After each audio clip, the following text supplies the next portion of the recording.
Tough, এই যে energy কিভাবে হয় আসলে? না আসলে গতকাল অনেক রাত 2টায় আসছি বাসায়, তারপরে 12টা পর্যন্ত আর কি বাসায় রেস্ট নিয়ে তারপরে যাওয়ার। আসলে আপনার যে খেলার যে বডি, এই যে টল ফিগারে এবং সেন্সেবল ফুটবল যে আপনি খেলেন, আমি মনে করি জাতীয় দলে যাওয়ার মতো একটা আপনার ভালো একটা অ্যাবিলিটি আছে। আপনি কি মনে করেন? আমার জন্য দোয়া করবেন এতটুকু।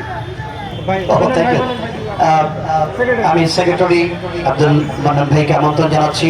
তিনি ক্যামেরার সামনে থেকে আজকে প্রণয়ে, যিনি প্রথম গোলদাতা, একমাত্র গোলদাতা বাংলাদেশ এবং নাইজেরিয়া চ্যারিটি ম্যাচের, প্রীতি ম্যাচের, সেই ম্যাচে তিনি সেরা খেলোয়াড়, আজকে তিনি প্রথম গোলদাতা। তার জন্য শুভকামনা জানাবো একটি করতালির মধ্য দিয়ে সবাই।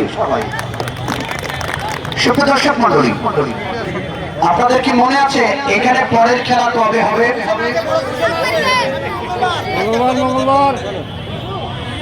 আগামী 7 তারিখ। কে কে? রাজশাহী বনাম নওগাঁ। আগামী 7 তারিখ আসবেন তো ইনশাআল্লাহ?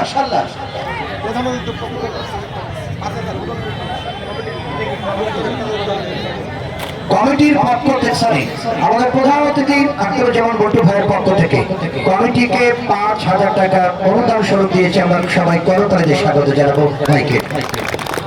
So a lot of congratulations, the 5,000 taka to donate to the team committee. Thank you so much for the donation.